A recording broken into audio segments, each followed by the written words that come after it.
Yes, that's right, I am officially the world's first time-traveling Minecraft speedrunner and managed to get a negative time.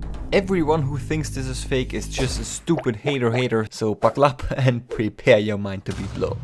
If you enjoyed the video, make sure to subscribe because most of my viewers actually aren't. It comes at a low price of $0 and you can always change your mind later. Feeling pretty damn generous today, so I'm willing to share my infinite wisdom behind this run from a couple of days ago. Alright, first two things I want to get my hands on here is dirt and some sticks. I start looking for a village and at 23 seconds I surprisingly find one.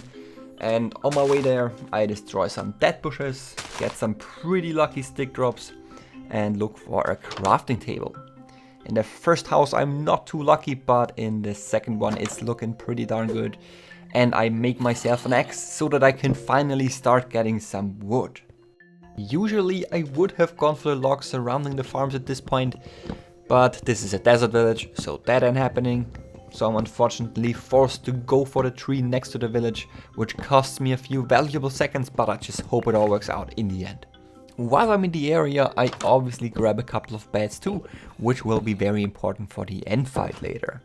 I came up with some never seen before insane strategies. Trust me guys, it's gonna be good. At 1 minute and 40 seconds I found a little cave and used my tremendous speed crafting skills to make a set of tools that are so good. Yeah, I am the best at a lot of things in history of things and also at speed crafting, which I'm the best at by a lot.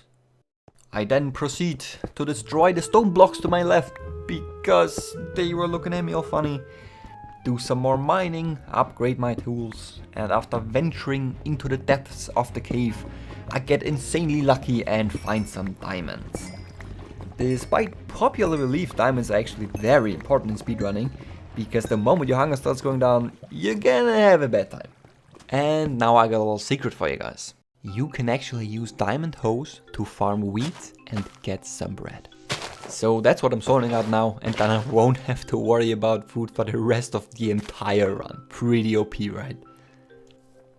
I then head back to the village from earlier to kill the iron golem. That way I just don't have to smelt any ores and waste any more time in the caves. And as you can see, I got extremely lucky there. Not sure if there was a bug or something, but then again, I do have a gaming chair. Next, it was time to make my way into the Nether, so I started looking for a lava lake, which I thankfully found fairly quickly. Now, there's a pretty cool trick that you might not know about if you're new to speedrunning. Using a lava lake, you can actually super easily dispose of all the items that you don't need. So in this case I'm just getting rid of all the iron from earlier so that I have enough space for obsidian in my inventory. As a little pro gamer tip for you guys, when building the portal you can actually leave out the corners and save 4 pieces of obsidian and consequently 40 seconds off the clock, which is pretty insane if you ask me. At roughly 5.5 minutes I entered the Nether and just hope that I got a somewhat decent spawn. So continuing on in the speedrun, I want to get my hands on some ender pearls first. After some exploring, I find some more gold, mine it, and I make myself some golden boots because I personally do not enjoy getting beat up by piglin. And I mean, if that's your thing, I'm not here to king shame, but I just personally enjoy keeping my health. I then totally mess up some of my parkour jumps here, but that's okay. I fairly quickly spot a piglin, throw my gold at him and just hope for a juicy trade.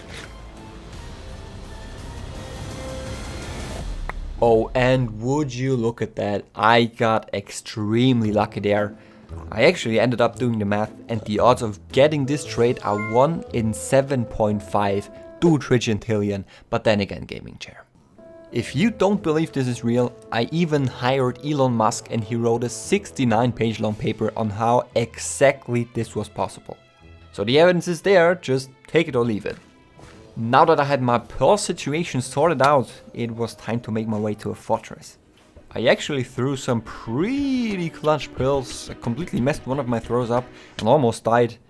And I'm not sure what there was in the bottom of my screen, must have been a glitch, but the Minecraft gods randomly decided to give me a saddle and I barely survived using a strider underneath me. Once you find a fortress, It's a pretty common strategy to go for blazes, but I actually recommend going for wither skeletons instead. Since they're quite dangerous though, I crafted a little shield first. I know, they say size doesn't matter, but I just honestly felt much more comfortable defending myself with this shield. As you can see, I'm just going to town on these suckers and quickly managed to gather 3 wither skeleton skulls.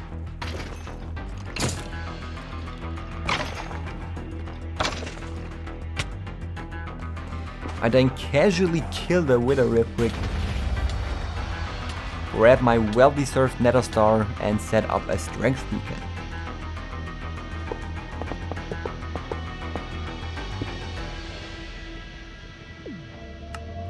Only now am I actually going for the spawners to farm some blaze rods. Patience guys, patience. This completely superior strategy allows you to kill the blazes much more quickly than without strength, so I highly recommend using this strategy in your speedruns as well. With that, I was pretty much done in the nether and went back to the overworld. The portal took me to some random desert in the middle of nowhere, which is okay I guess. And then I took out my beautiful crafting table and converted all my items into ender eyes. And that's where it got kind of interesting, because when I launched my first eye, it actually hit the rim of the portal and some weird slots started to open up. And I just casually placed my eyes inside and some weird kind of breach in time opened up. And when I walked in, the timer flipped and I was freaking out, so I walked back out. Timer flips again, then I walk back in, it flips once more, and at this point I'm just freaking out. I open my settings and the playtime was in fact negative. So I mean, if that's not proof enough for you, I don't know what is. So continuing on in the speedrun, I just place the remaining eyes and into the end we go. For the Ender Dragon fight, the 2 most important items are beds and water buckets.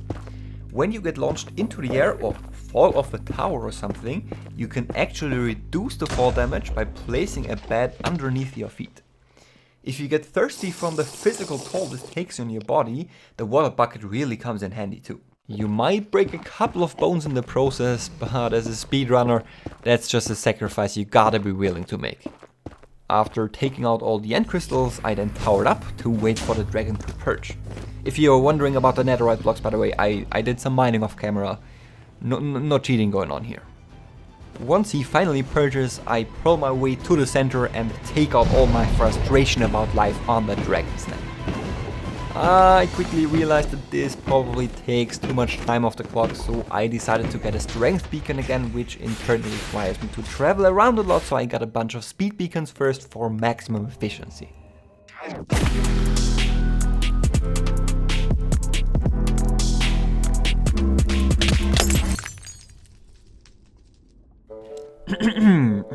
Since this was gonna take me a while, I decided to also quickly set up a small base to make the beacon acquisition process a more cozy experience. After all that was done, I finally headed back into the end to take care of my unfinished business there. The strength beacon definitely was a smart decision and I managed to kill the Ender Dragon super quickly. As the sound of victory started playing, my now bleeding fingers finally had time to relax, and at precisely -7.43 seconds, the end credits started playing.